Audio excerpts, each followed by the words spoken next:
काय खरं, तिची इच्छा नाही हो तुमच्याशी लग्न करायची. नका ना असं करू. अहो महाराज तुम्ही तरी बघा ना, नका ना असं लग्न करून देऊ तिचं. अहो ऐका ना, तुम्ही तरी ऐका. रमा रमा, केशव केशव नको ना. रमा सांग ना रमा. रमा असं नका ना करू रे. अरे तिची नाही आहे ना इच्छा. केशव अरे नको रे. रमा केशव बाजूला जरा, बाजूला. केशव केशव नको रे असं करू. केशव अरे ऐक ना, नको रे जबरदस्ती लावू तिचं लग्न. अरे चूक आहे रे. अरे पाप करताय तुम्ही. अरे तुम्ही सगळे स्वामींच्या विरोधात जाताय. हे लग्न कधीच यशस्वी होणार नाहीये. स्वामी ते होऊच देणार नाही. बस. तुझ्या स्वामींना कल्पनाच नाही की आम्ही काय खेळी रचली येते. इथे स्वामी येऊ शकत नाहीत आणि आम्हाला अडवू शकत नाहीत. तुम्हाला ना काही कळतच नाही लेकीचं भलं कशात आहे. आम्ही करतोय ना ते आम्हाला करू दे. तुम्हाला हे पाप ना खूप महागात पडेल. अरे जिथे संमती नसते तिथे कोणताही संबंध पवित्र नसतो. लक्षात ठेवा. सोड रमा. चला तुम्ही असं ऐकणार नाही. केशव चला, आज चला. केशव ऐक ना. केशव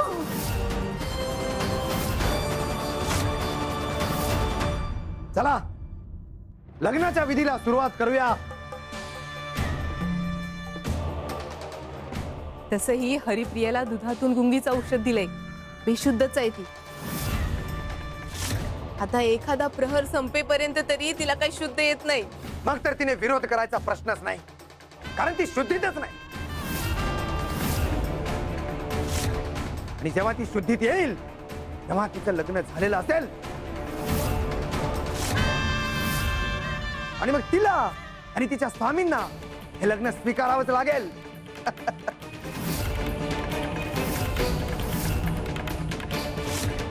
स्वामींनी आपल्याशी खेळ केला, आता आपण त्यांच्याशी खेळ करणार.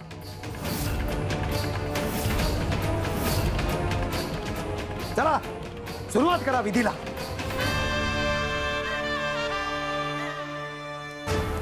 अरे तुम्हाला माहित नाही, जिथे अन्याय पेटतो तिथे न्यायाची ज्वाला प्रकट होते.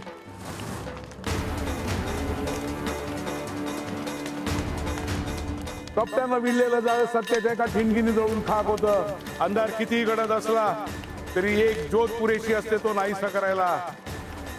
आता तुम्हाला कळेल, अग्नी फक्त जाळत नाही तर तो शुद्धही करतो.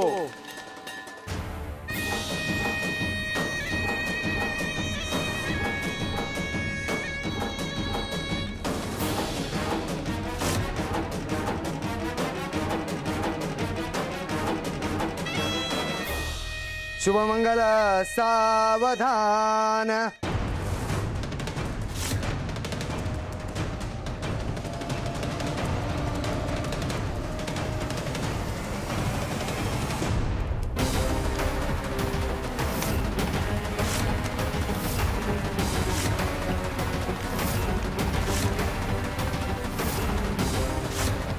आग कशी लागली? आग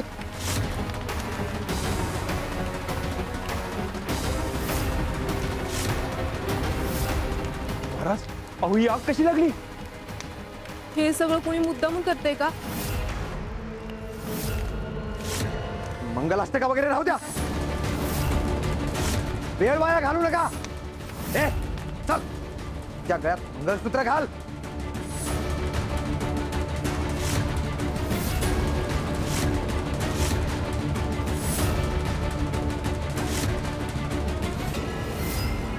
तुम्हाला इशारा देऊनही कळत नाहीये, हजारदा सांगूनही तुम्ही थांबत नाहीये. आता तुम्हाला झटका द्यावाच लागेल. त्यांना संकेत समजत नाहीत, त्यांना परिणाम भोगावेच लागतात. शिवशंकर शंभो.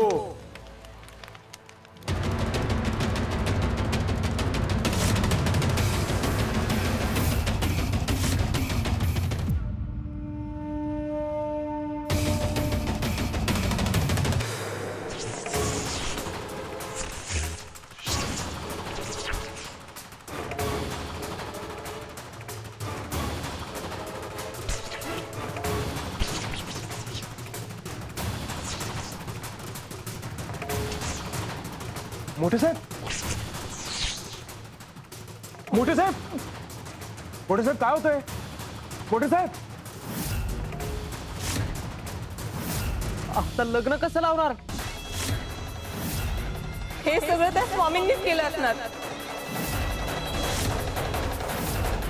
आई म्हणाल्या तेच खरं. स्वामी हरिप्रियाचं लग्न होऊच देणार नाही. मार्तंड महाराज, हा उपाय काही यशस्वी होणार नाही. तुम्ही त्या स्वामींना थोपवण्यासाठी दुसरा मार्ग शोधा. मोठे साहेब, मोठे साहेब,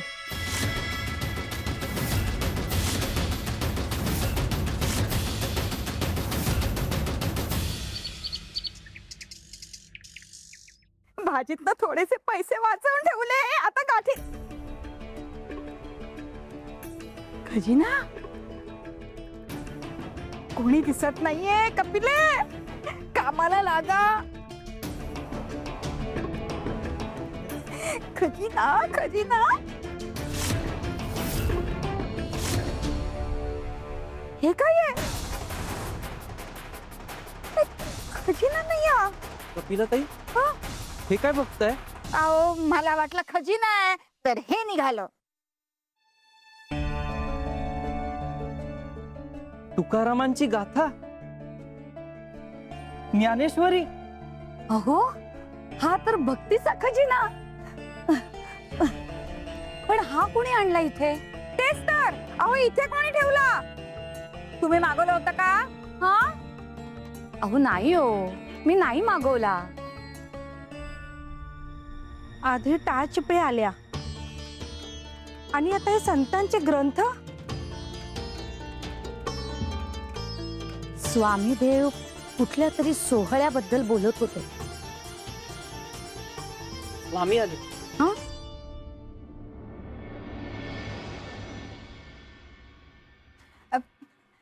स्वामी, एक विचारू का? नाही, विचारतेच मी. स्वामी, स्थानावर काही भजन कीर्तनाचा कार्यक्रम आहे का? ही एवढी सगळी तयारी आणि हे ग्रंथ ग्रंथ गावात वाटायचेत का? मी जाऊन वाटते, ते काम करते मी. स्वामी, कपिले, आमच्या बरोबर राहून तुला संकेत ओळखता येत नाहीत. चल, अजून एक संधी देतो. संकेत समजला की नियती उलगडते.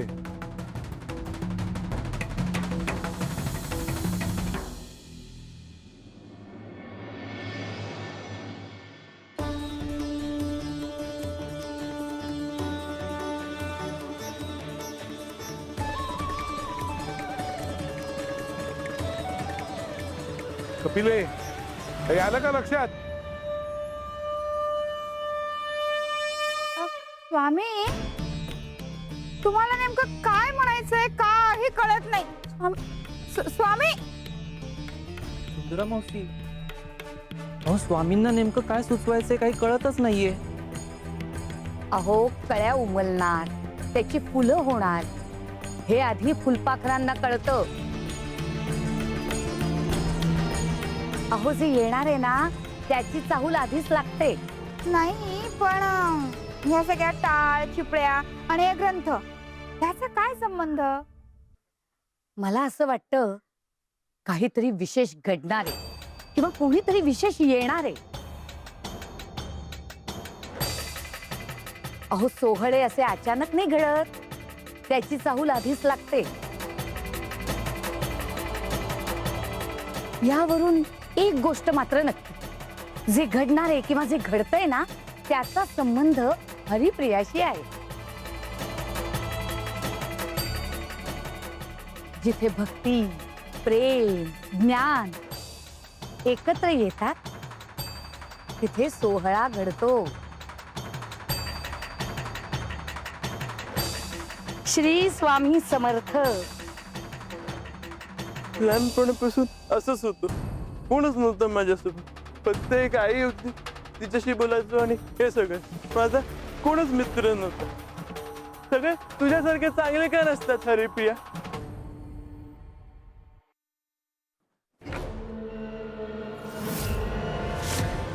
बघितलं का, हरिप्रियाला काहीतरी झालंय. विचारा तिला काय झालंय.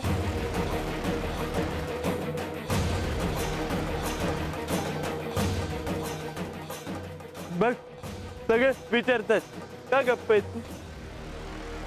सांग काय झालंय तुला. काल रात्री जबरदस्ती सगळेजण माझं लग्न लावायला निघाले होते. आईने सांगितलं स्वामींच्या कृपेने थांबलं. जर का माझं लग्न झालं असतं तर मी तर कल्पनाही करू शकत नाही विठ्ठलाशिवाय माझं लग्न. यशोदादा रमाबाईंनी मला समजूनच घेत नाहीये. ते त्यांची मर्जी माझ्यावर लादतात. माणसाचा दूर गेली ना की मन जास्त तुटतं. पण त्यांना का कळत नाहीये की गावातली सगळी माणसं पण मला वेडी म्हणतात, माझ्यावर हसतायत. देव नाही का येऊ शकत माझ्यासाठी. माझं तेवढं पुण्य नाहीये का. का माझं बाल हट्टय का स्वामी मला दुखवू नयेत म्हणून मला साथ देतात. मी माझ्या भक्तीचा चुकीचा वापर करते का मी स्वामींना वेटीला धरतीये. मी नक्की काय करतीये.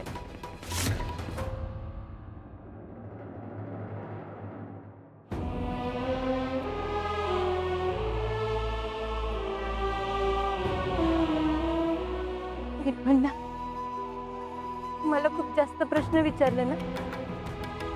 ठीक आहे, तुम्ही काही बोलू नका. तुम्ही ऐकून घेतलं हेच खूप आहे माझ्यासाठी. स्वामी सोडून माझ्या आयुष्यात दुसरं कोणीच नाहीये. ते माझं सगळं ऐकून घेत. कधी कधी ना उत्तर नकोच असतं, फक्त कोणीतरी ऐकून घेणार हवं असतं.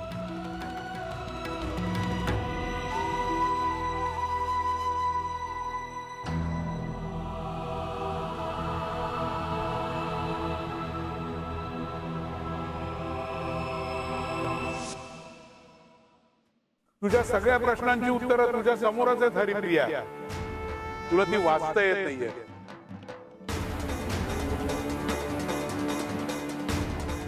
तुझा विठ्ठल तुझ्या समोरच आहे, पण तुला बघता येत नाही, तुला त्याला ओळखता येत नाहीये. परीक्षेचा काळ हा असाच असतो, संभ्रम वाढवणारा, संघर्ष वाढवणारा.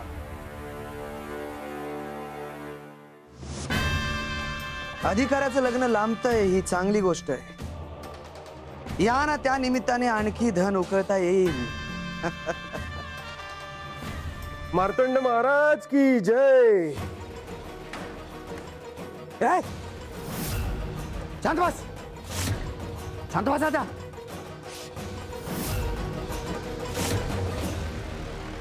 तू कधी आलास. ठीक आहे महाराज, आत्ताच आलो. महाराज पुढे काय करायचं, काही ठरवलंय का तुम्ही. त्या स्वामींना मात कशी द्यायची. हो, 2 पातळ्यांवर योजना आखली आहे. पहिल्या पातळीवर काम सुरू झालंय. त्याची जबाबदारी आम्ही व्यंकटवर दिली आहे. म्हणजे हरिप्रियावर गावातून दबाव टाकायचा. तू तिचं मन जिंकू शकला असतास तर समाजाचा दबाव टाकायची गरज पडली नसते. पण असो, कळेल तुला योग्य वेळ आल्यावर. आणि महाराज दुसऱ्या पातळीवर हरिप्रिया स्वतःहून तिचा हट्ट सोडेल आणि अधिकाऱ्याशी लग्नाला तयार होईल अशी व्यवस्था केली आहे आम्ही. आणि ही व्यवस्था यशस्वी होणारच. मार्तंड महाराज की जय.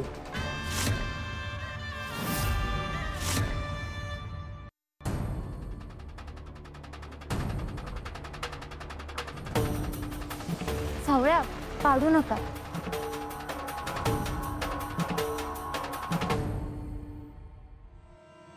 शेण गोळा करता करता शेण खायला पण चालू केलंय. तसं जमतं बाबा. म्हणजे तुम्हाला काय म्हणायचंय. एकीकडे त्या विठ्ठलाशी लग्न करण्याचा नाद आणि दुसरीकडे त्याला नादाला लावलाय. तरुण आहे तो. तुमच्या दोघांचं काय चाललंय आम्हाला कळत नाही असं तुला वाटतं. हे काय बोलतात. असं असला तर त्याच्या पण भावना असतात आणि त्याच्या पण काही गरजा असतात. तुम्ही हे सगळं चुकीचं बोलताय. असं काहीच नाहीये आमच्यात. तुम्हाला हे बोलणं शोभत नाही.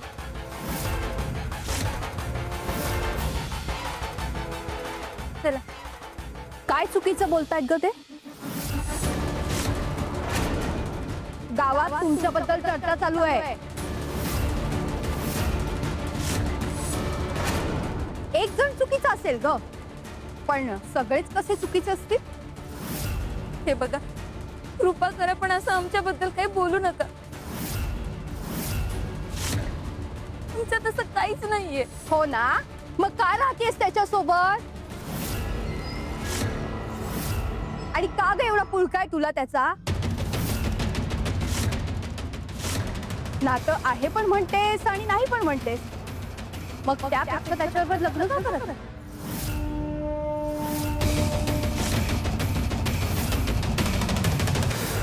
मला विठ्ठलाशी लग्न करायचंय. हा बहाणा आहे. तुला हे सगळे चाळे करायचेत ना, म्हणून हा बहाणा शोधलायस तू. काकू, तुम्ही तिला समजून न घेता नुसते आरोप करताय. बोलला येणार. हे सगळं खोट आहे. तुम्हाला का कळत नाहीये?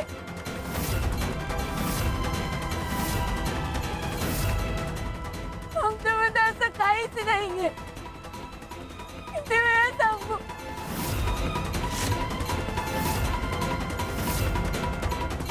आमच्यामध्ये असं काहीच नाही. बस.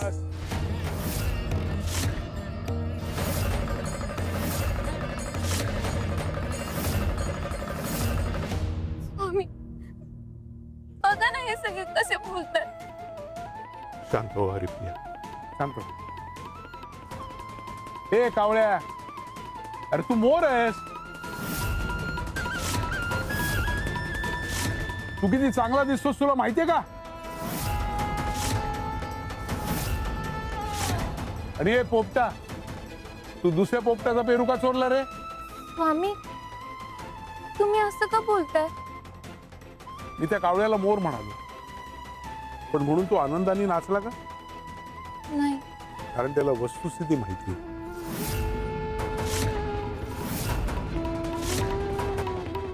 तसंच हा पोपट, त्याला म्हटलं तू दुसऱ्या पोपटाचा पेरू चोरलास, पण त्याच्यात काही फरक पडला? कारण त्याला माहितीये तू निर्दोष आहे.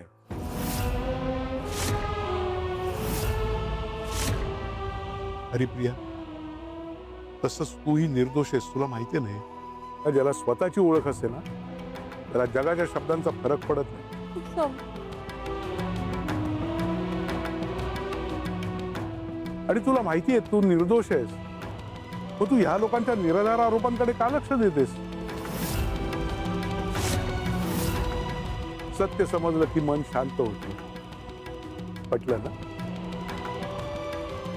ए, तुम्ही पण चला आमच्या बरोबर. चल.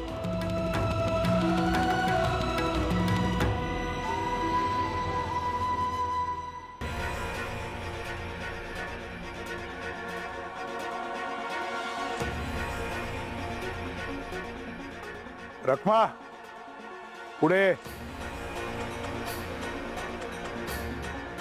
उचल तो दगड. उचल म्हणलं ना.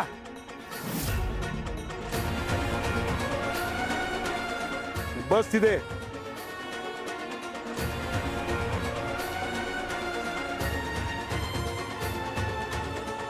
आता तो दगड तुळशीच्या पाण्यात फेक.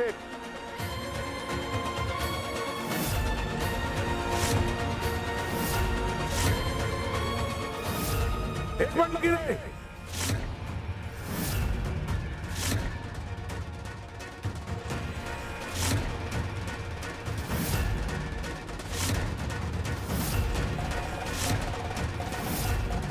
दशरथ, उचल तो दगड.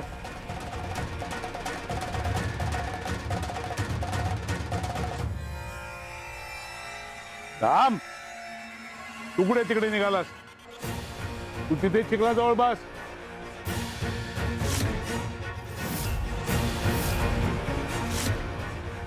बस म्हणलं ना. आता फेक त्या चिखलात दगडतो.